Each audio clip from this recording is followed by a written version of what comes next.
back to Big Money Influencers. I'm your host, Ceanne, and today I'm joined by Tobi Fisher, entrepreneur, real estate investor. Welcome, Tobi. Hi, Tobi. I'm glad you're here today. Welcome.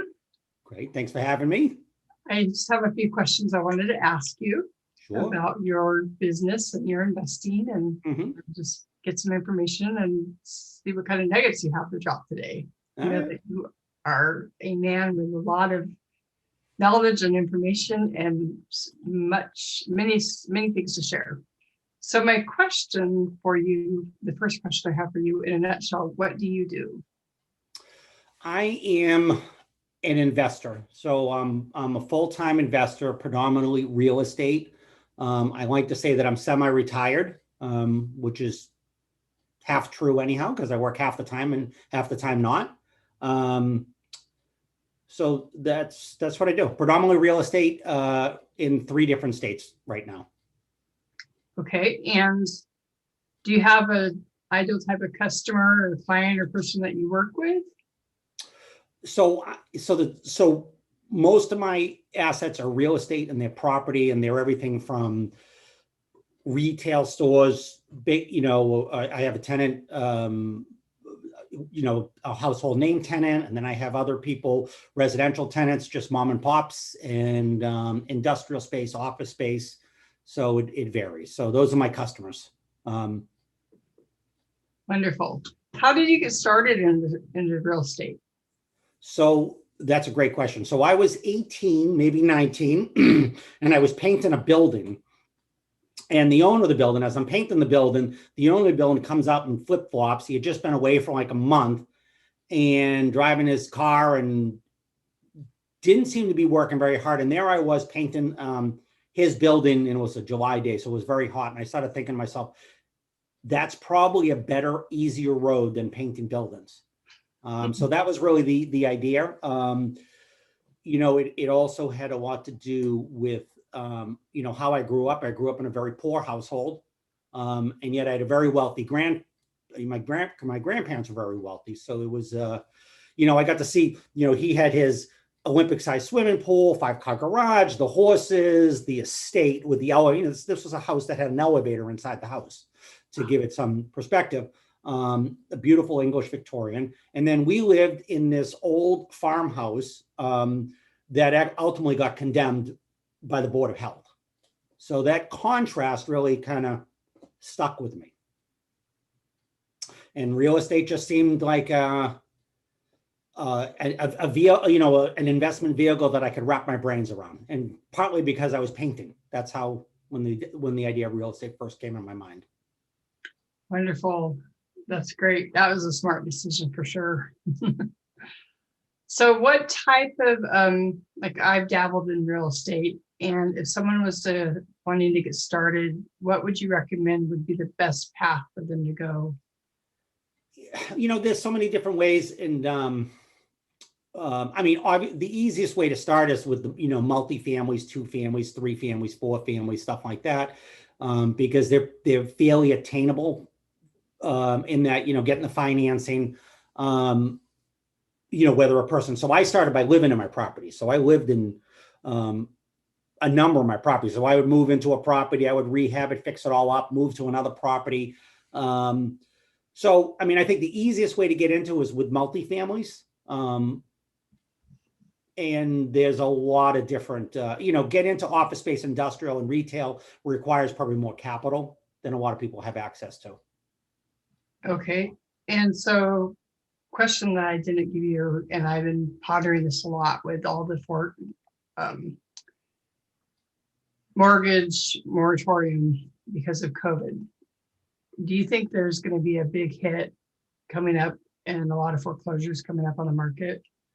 If I had a crystal ball, I could answer that question.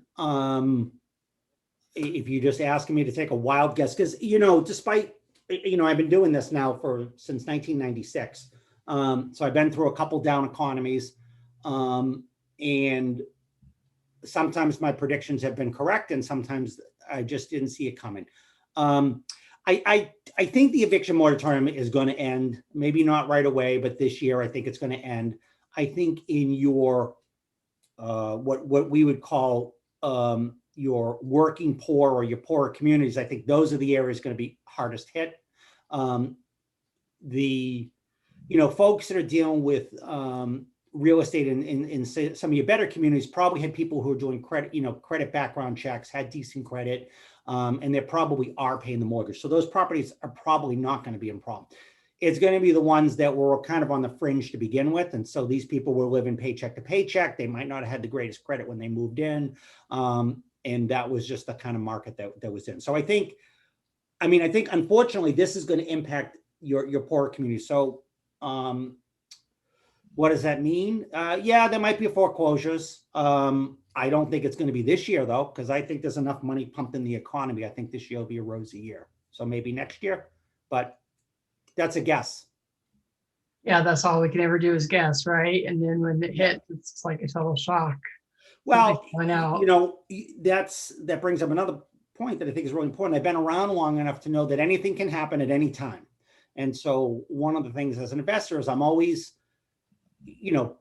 planning, it's a simultaneous act of, planning for the worst and planning for the best at the same time. So when you first get started in investing, at least I did, I leveraged myself. In other words, I borrowed as much money as I humanly possibly could and just went all into real estate. And that's, I don't know how else to get in without, really, I didn't have any money to start. So I had to, use every thing I could and leverage myself. And then as time went on, I've become more conservative. And largely because in the last recession, it came near close to taking me out, at least financially. And I've seen any investor who's been around for a while, they've certainly had their heartaches. And that's just part of the business. So my point is it's not that I would be taken by surprise, and I hope things stay rosy. I really do. But I do prepare for the worst at the same time.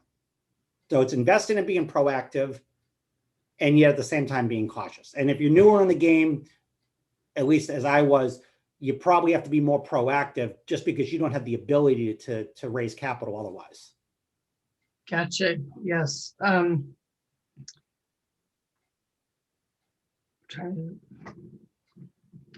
So do you work with people and help them to get into real estate investing at all, or do you just do private deals? Or I do private deals. I mean, I've helped plenty of people. I actually used to coach. I actually coach people. I did that for a while. So, I do help people. I think a lot of people helped me get going as far as an investor. So, I think one of the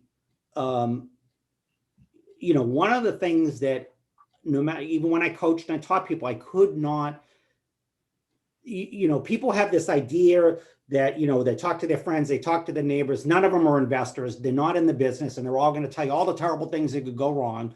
Mm-hmm. And they're all true, by the way. And the way you become an investor is you take risk, you take calculated risk, and you really, at least I really couldn't listen to the people who I was closely associated with because, my very first deal, I had a good friend of mine and a contractor who he looked at my very first property, and he said, "You're out of your mind. You can't buy this. This is a complete terrible thing. Don't do it. You lose your shirt." I have that property under contract now for 6 times what I paid for it. So,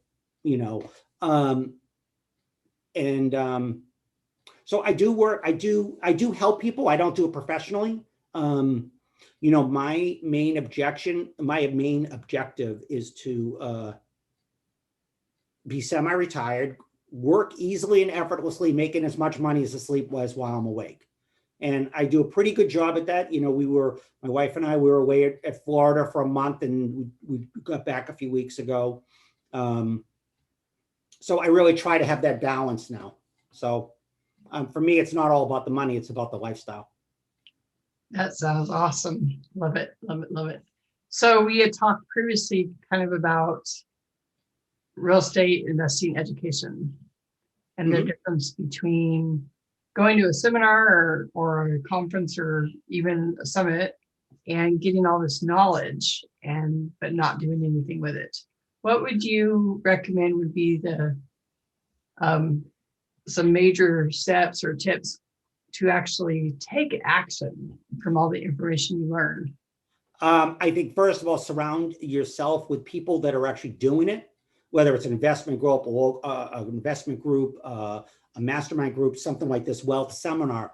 To surround yourself with people who are actually doing it. And I don't mean the people that are, I mean, here's the challenge with I've been to plenty of the real estate seminars, and all the techniques work, by the way. I can tell you that some of them don't work fast, some of them don't work the first time, and some of them do work, at least for me, they worked right away. But the challenge is that the vast majority of people that go in there, they get some technical information, but that didn't solve the fundamental challenge of their emotional,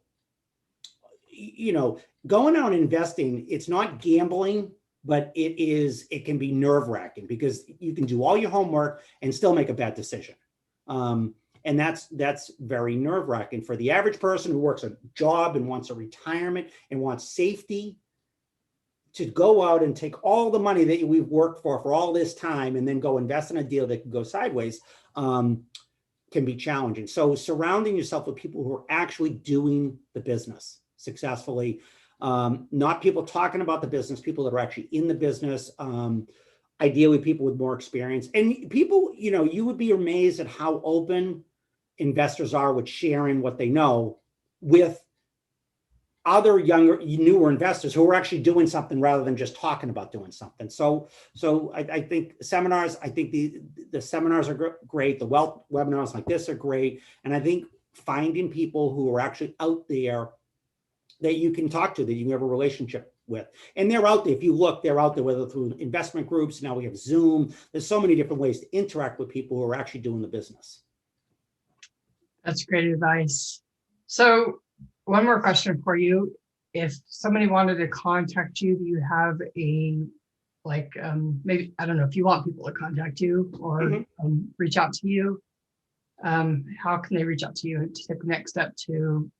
So I would certainly be open to it. That is not, I don't have maybe I should have a product to sell here. I don't. My primary job is building my own portfolio, but my phone number is 781-361-7005.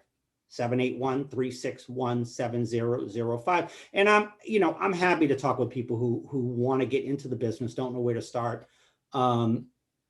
There's a lot of books out there. There's a lot of information. You're offering a great product that can help people. There is no magic answer. There isn't so many people who want to get into investing, they think there's some specific formula. If I had this exact number that I could punch into the computer and $1 million would pop out of the computer and I knew it would work, that would make me confident. There isn't. That doesn't exist. At least I haven't found it. And if anybody finds it, again, my number is 781-361-7005. Please call me and tell me. And I'm happy to help people out. I really, a lot of people helped me out along the way. And I have a bunch of, it's interesting because I've had mentors, a number of mentors, and these were just people who, either I knew somebody who knew them or said, hey, can I have a conversation? And all those people, at least when I first started, had substantially more real estate experience than I did. And now here we are years later. I can think of at least 3 of those mentors are now calling me, asking me. So the relationship shifted because my business is bigger. And I still have one mentor who he still has a much bigger business than me. And he's, but that's not necessarily how I gauge success. I gauge success on, so the idea is to create this money and to do what with this money. Okay. I want to do what I want, when I want, with whom I want.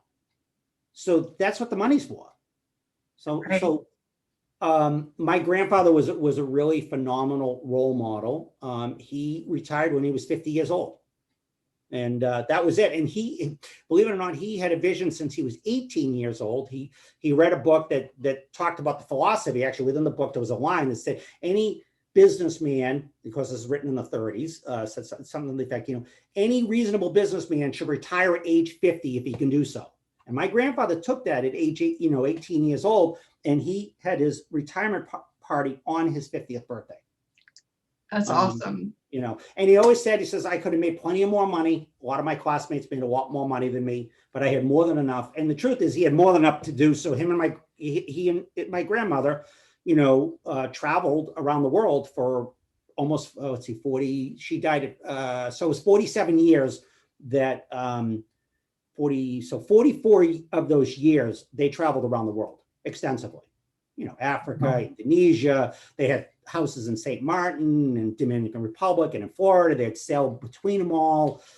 They go fishing in Canada. So, you know, he wasn't, you know, he didn't have the yachts and the airplanes.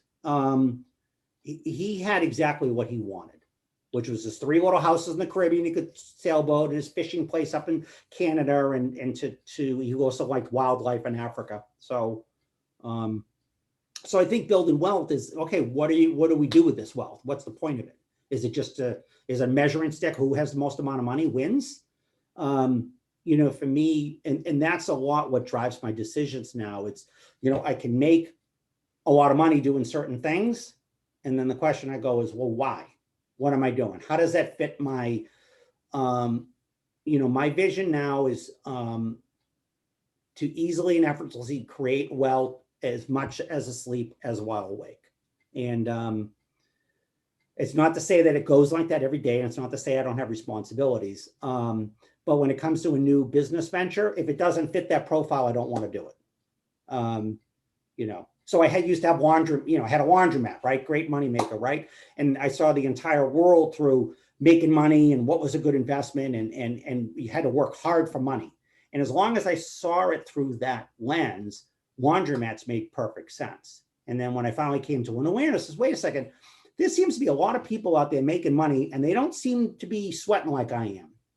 And so maybe it can be easy. And that little shift of awareness which was really only about 5 years ago,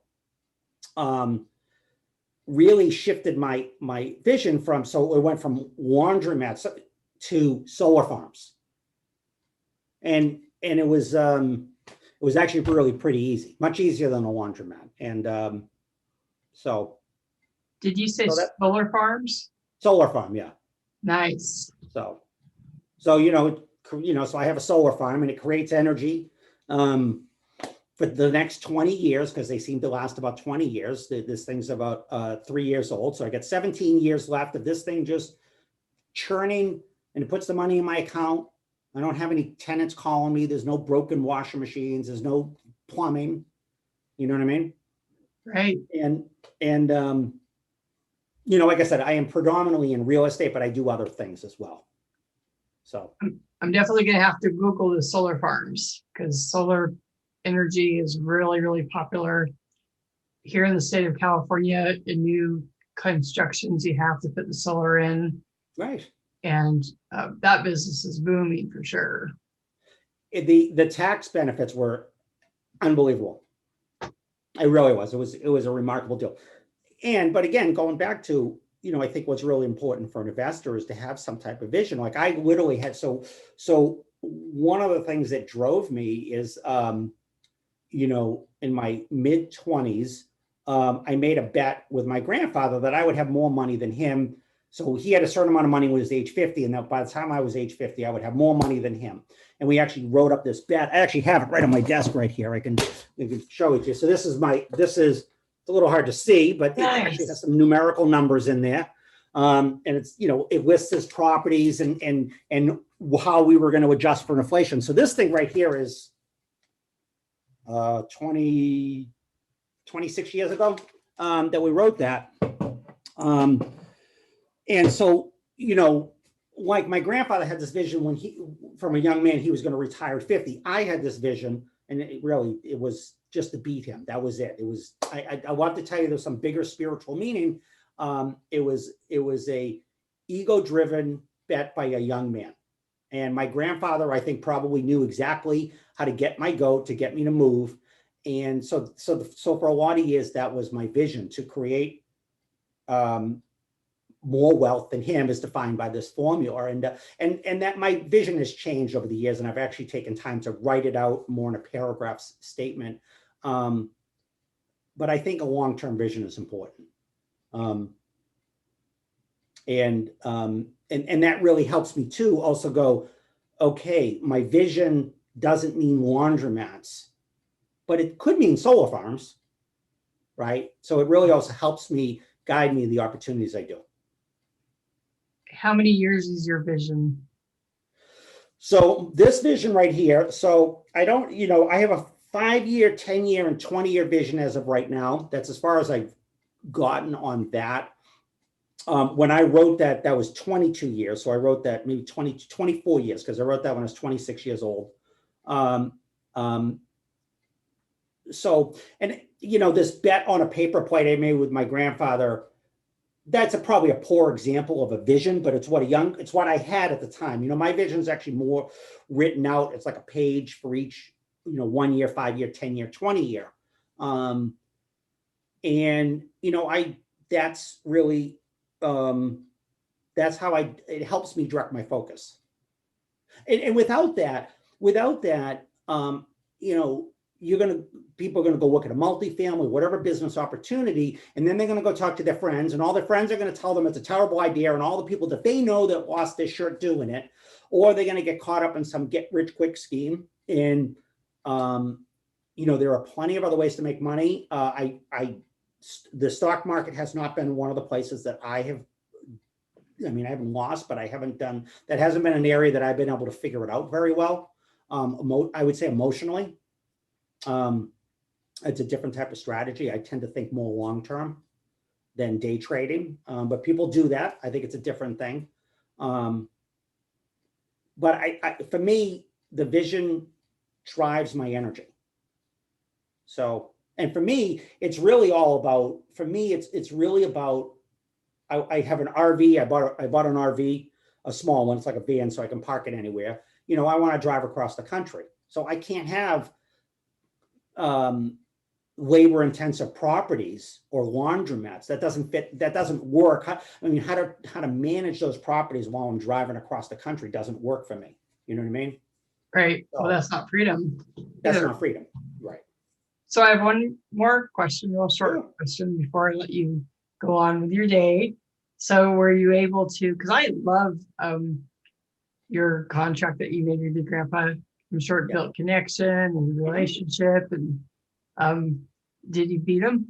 No, I didn't. So I'm 53 now, and I now technically have beat him, but it was a fascinating bet. So we had the crash in 2008, which really, really hurt. There was a period of time that I was actually probably worth negative money, just because I owed more money than the value of the properties, or at least what I could sell the properties for at that given time. And so that really started turning around 2013. So to have beaten him, it would have been 2017. So that would have been the year. So because really at 2011, I was kind of back at zero again. And so I had to, re-engage the wheel. So that came. So I was short. No, I didn't beat him. We kept the bet going, and I did eventually beat him. But here's the fascinating thing, and I always wonder, because we joked around. I said, I'm going to keep you alive long enough that you can see me beat you. And he goes, I'm going to stay alive long enough to see me beat you. That was the joke that we had. And he literally, because I still kept the bet, and we still did the same metrics. So I had to beat him, because everything he owned in 1973 when he retired was going to be adjusted for inflation or current market values. So he owned this sprawling estate in Milton, Massachusetts. Well, he sold it for $600,000 in 1973, but it's worth $3.2 million today. I mean, it's, that's the value of it now. So I have to keep meeting those numbers, right? So I did eventually beat him. When he was right as he was, dying, it was like, I was close, but I wasn't quite there. So it's kind of a joke. Okay, did he say, like, I'm going to go now that I know that I won the bet. So it doesn't matter. It was a couple of years after the fact. There was a couple of things. I didn't win the bet in the sense that I didn't beat the number, but more importantly, because my vision changed. He had freedom when he was 50 years old. He just took off. That was it. If he wanted to take off and go on a sailboat for 3 months and not talk to anybody, that's exactly what he did. And so I think, that really is what I aspire to still. And actually, as in this current stage in my life, I'm really getting rid of a lot of my properties and changing my properties to less management intensive properties, like getting rid of a lot of the residential properties, which are pretty profitable, and getting into what's called triple net properties, which are longer, like a 20-year CVS or O'Reilly's Auto Part, or McDonald's, Burger King, whatever the case may be. And it's really just for that freedom. So no, I didn't beat him. I'm still, I beat him on the numbers finally. But I'm still, you know, when I get honest about it, he still created a lifestyle. So I'm 53, so I'm not far off, but he at age 50 had created a lifestyle that was undeniable. And if you want to measure, you know, the quality of someone's life by the quantity of time they spent with family and friends, I don't think anybody could beat my grandparents. I mean, it was 40 something years that they were retired, hanging out with family, taking everybody on vacation. I mean, that went on for, I mean, if you think about it, 47 years of retirement. Oh, he built legacy. He built legacy. Yeah. It's awesome. That's such an awesome story. So, well, thank you so much for coming in and chatting with me. I really appreciate you. Great. Well, thank you. Yep. I wish everybody well. You know, if I had some other, like I said, people can call me. I think that, you know, I think the reality is anybody could do it. I mean, I was flat broke when I started this. I had nothing. So, I mean, not a dime. And my grandfather, by the way, although he had money, he gave me some loans over the years, and then I inherited some money. But when I was building my wealth, he didn't give me anything. He gave me $5,000 for my first house. He gave me some bridge loans, a couple of bridge loans. In other words, he would lend me some money and I had to pay him back within 3 months. But and I think he did it wisely, because, you know, it's not that he wasn't a charitable man. It's like he knew that I had to figure that out on my own. Mm-hmm. You know, and then once I figured it out, and then I, you know, because I do know how to figure it out. And so I wish everybody well. If I can do it, I assure you anybody can do it. I started painting buildings, so that was how it started. So that's awesome. Well, thank you so much. Okay, great. You have a great day. Have a great day. You too. Bye-bye.